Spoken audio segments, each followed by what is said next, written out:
السلام عليكم ورحمة الله وبركاته. ازيكم يا احلى اخوات؟ يا رب تكونوا بخير وسلامة وصحة وهنا. تعالوا بقى النهاردة مع بعض هنعمل فراخ مشوية. الولاد كان نفسهم في فراخ مشوية، عايزين يشتروا فراخ مشوية من بره. قلت لهم لا، احنا عندنا الدفاية بنولعوا فيها حطب كده كده للتدفئة، فاحب استفاد من النار دي. وبعدين ما اعتقدش ان ممكن تشتري اي حاجة من بره انضف ولا احسن ولا اجمل من الحاجة اللي تعملها في البيت بايدك. انت عارفاها معمولة ازاي، متبلة ازاي، متنضفة ازاي، مغسولة ازاي.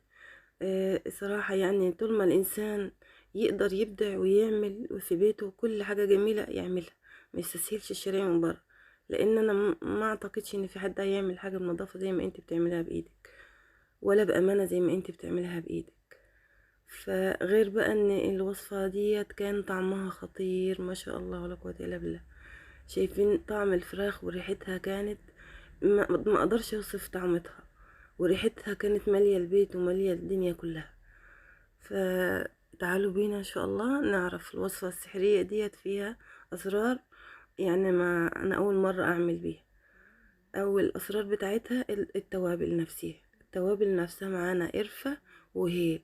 ديت التوابل السر اللي بيدي الفراخ المشوية طعم تاني خالص. القرفة والهيل لازم يكونوا موجودين في الخلطة التوابل بتاعتك. الحاجة التانية عصير البرتقال. التلات حاجات دول مع بعض بيخلولك الفراخ في حتة تانية خالص وطعم تاني ما شاء الله ولا قوة الا بالله. اول حاجه انا كان معايا فرختين متبلاهم. طبعا غسلتهم كويس جدا ونقعتهم في محلول ملحي ودقيق وليمون. تعملي كل اللي في استطاعتك عشان الغسله تبقى غسله نظيفه والفراخ ما يبقاش فيها ريحه اي زفار. اول حاجه هنعملها بقى في التتبيله بتاعتنا، بعصر برتقانتين. باخد العصير بتاعهم مع ثلاث طماطمات ومع كمية من البصل. أنا بحب أكتر البصل في التتبيلة بتاعت الفراخ المشوية. بعد ما نعصر البرتقانتين بنزل بالبصل والطماطم، طماطمتين متقطعين شرايح، قرنين فلفل، شطة حراقة لو انت حابة تكون حراقة، عصير ليمونة، معلقتين خل. دي مكونات التوابل بتاعتنا اهيت: فلفل اسمر، كمون، كزبرة ناشفة، والهيل والقرفة. بس بجمع التتبيله بتاعتنا كلها واضربها في الخلاط لحد ما تبقى ناعمه جدا زي العصير كده. وابدا في تتبيل الفراخ بتاعتي. ده كميه البصل اللي انا عملتها للفرختين. وصراحه يعني كانوا كافيين ووفيين، يعني ما حسيت ان الفراخ متنغنغه في التتبيله. لان يعني كل ما تتوصي بالتتبيله شويه وتشبعي بيها الفراخ بتاعتك او اللحمه، لو بتتبلي لحمه بتخلي الحاجه كده طعمها قوي. انا بس يعني معلش عشان انا اللي بصور، فبصور بايد وبشتغل بايد التانية، فمعلش لو الصورة مهزوزة سامحوني. معلقتين عسل اسمر فوق الخليط ده كله، او عسل نحل لو عندك. وطبعا عسل اسمر ده بيغني عن دبس الرمان وعن الصويا صوص. بس بضرب الخليط ده كله بقى في الخلاط و- وباخده اتبل بيه الفراخ بتاعتنا. واهم حاجة بقى في الفراخ تكوني مشرحاها تشريح يساعد على السوا بسرعة من ناحية، ومن الناحية التانية ما تلاقيش فيها دم ولا فيها حاجات تزعلك. هي اهم حاجة في تتبيلة الفراخ التشريحة نفسها.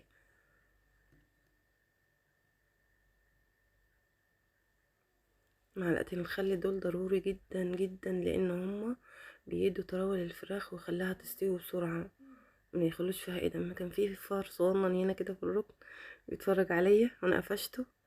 دي بقى الفراخ بتاعتنا بعد ما غسلناها وصفيناها.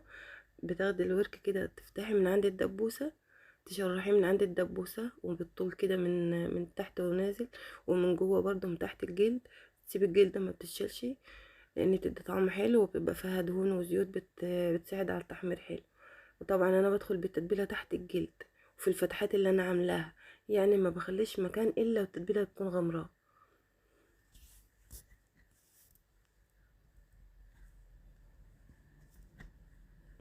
وكل طبعا ما تسيب الفراخ في التتبيله اطول وقت ممكن، كل ما يكون طعمها اقوى واجمل.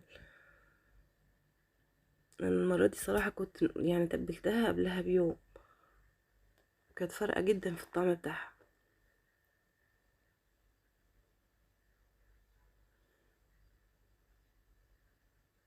هنا الصدر بقى بتيجي من عند، بقطع الجناحة بشيلها خالص، وبنيجي من عند من يام الجناح كده، واشرح الصدر كده، مش بقطعه شرايح واسيبه افصله عن بعضه، لا بسيبه ماسك في بعضه برضو، وفي نفس الوقت افتح بالسكينة شرايح كده، واتقبل بقى من كل حتة.